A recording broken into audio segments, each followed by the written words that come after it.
Welcome to Rants TV. Hi guys, nandito po tayo ngayon sa EDSA in Mandaluyong City. Please samahan niyo po akong mag-update dito sa ongoing construction ng Guadalupe Busway Station. Ayan na po sa harapan natin. Ito po yung update natin today, April 19, 2026. Tara guys, akyat po tayo dito sa footbridge.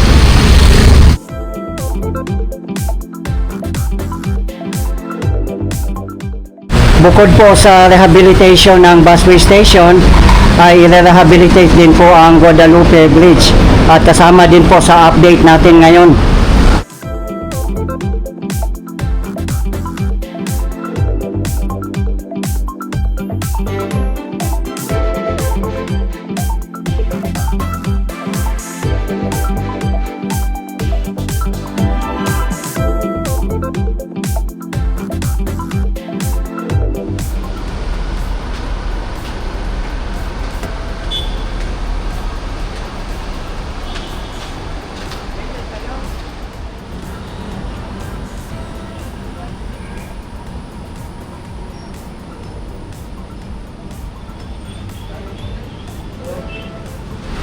Ayan po mismo ang Guadalupe Bridge along Pasig River. Isa po yan sa pinakalumang bridge.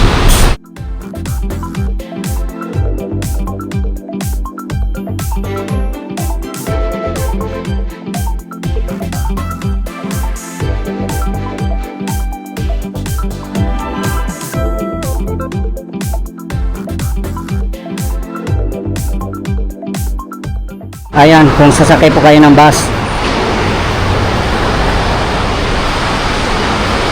Yung elevator naman po dito ay not working dahil po sa construction.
From SM Mega Mall Busway Station, ito na po ang kasunod niya, Guadalupe Busway Station. Ganun po kalayo ang distance.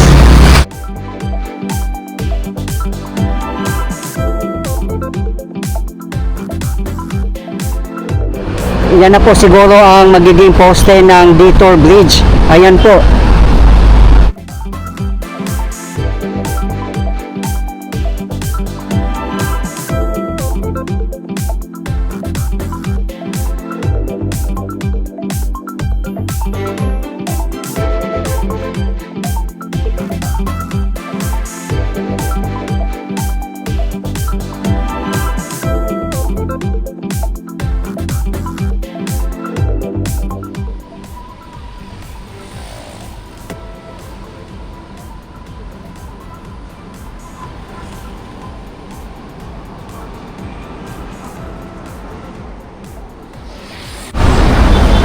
Wala po tayong makikitang workers ngayon kasi Sunday.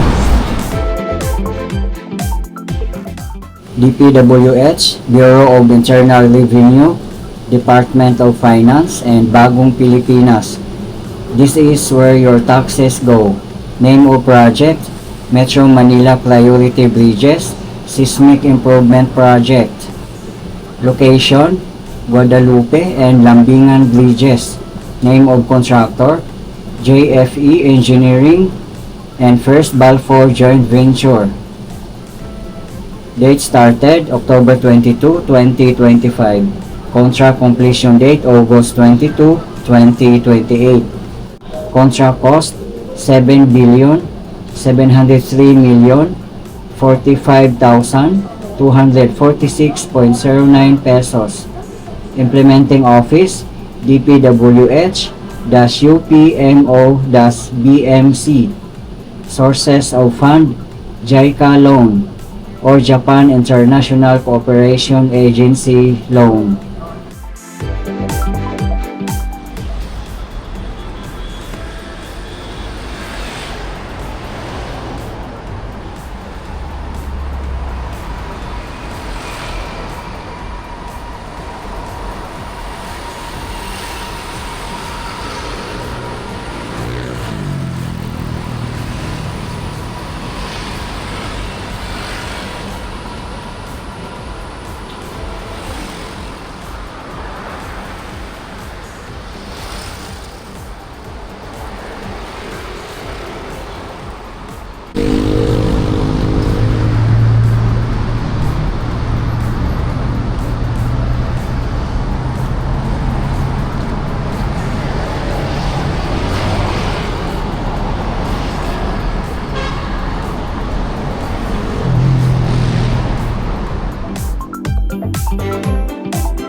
Grabe guys, no, kaliwat kanan ang mga infrastructures at improvements dito sa Metro Manila, lalo na dito sa kahabaan ng EDSA. Sa mga gusto pong mapapanood ng iba ko pang mga updates katulad ng EDSA Rehabilitation and Repairs ay nasa aking previous video lang po. Bukod sa EDSA Rehabilitation, kasama din po ang mga MRTC stations natin sa pagpapaganda, mga busway stations, mga footbridge, sidewalks at iba pa. Nagbabakbak na po sila dito. Ayan, no, dito po na area ang magiging poste.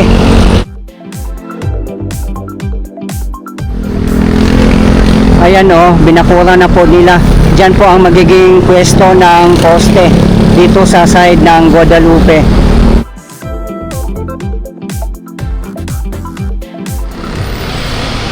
Diyan po na area ay nakabakod na po.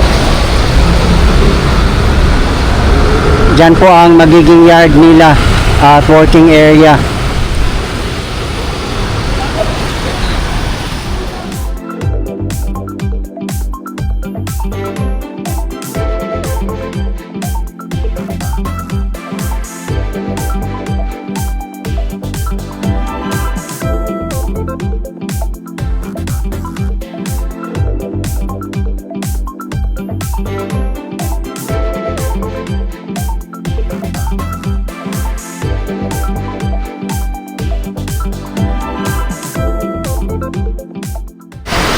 Ito naman po ang Guadalupe MRT3 station.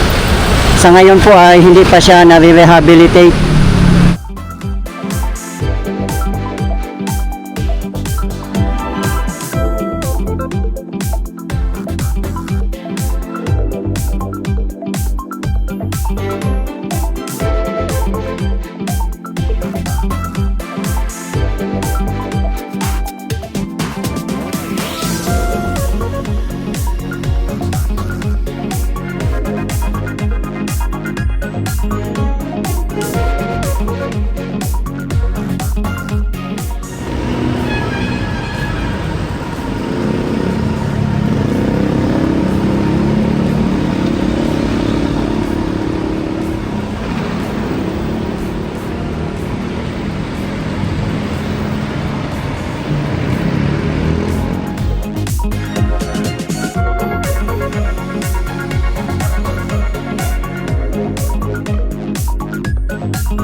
Dito na po tayo sa baba ng Guadalupe Bridge.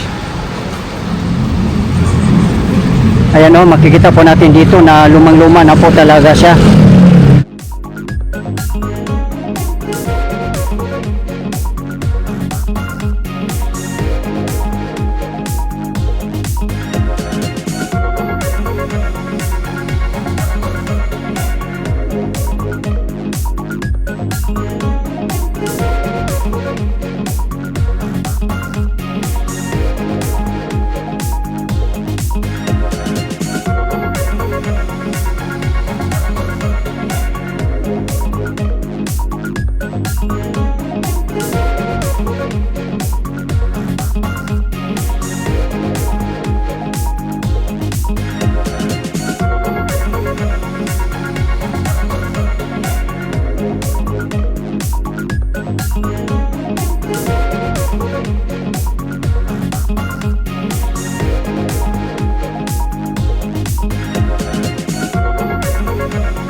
Dito na po tayo guys sa side ng Guadalupe Viejo. As you can see, meron pong nakabako dito.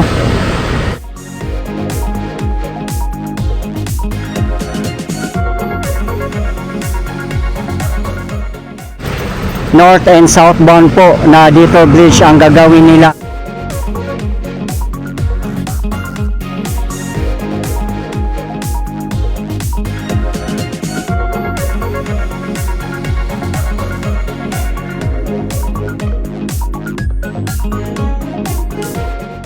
Nakabakod at doon naman po sa kabilang side na pinuntahan natin ay nakasarado din po.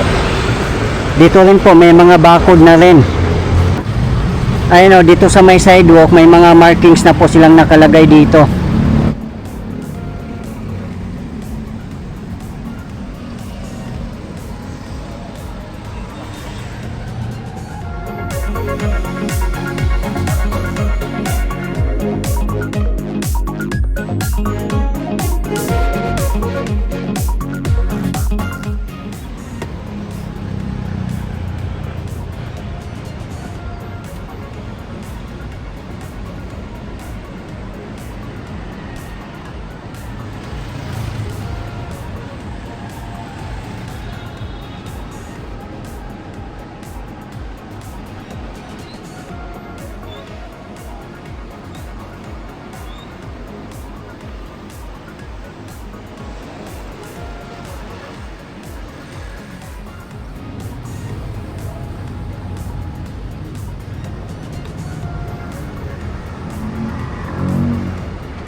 Sobrang haba po at laki ng busway station dito kasi Boni Station and Guadalupe Station ay kinumbine po nila.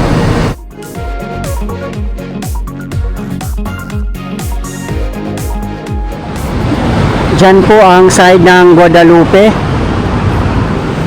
At dito naman po ang side ng Boni in Mandaluyong City.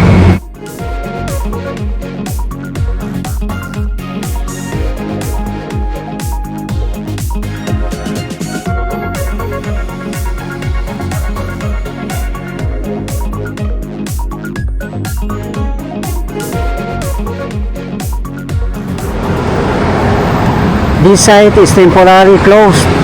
A better busway station is coming.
Kudos po sa national government, DPWH, LGUs, at sa lahat ng bumubuo ng EDSA Rehabilitation and Repairs. Okay guys, ito po yung latest update natin ngayon dito sa ongoing rehabilitation ng Guadalupe Bridge and Busway Station as of today, April 19, 2026. Maraming salamat po sa patuloy yung support at panonood ng aking mga videos. I really appreciate po.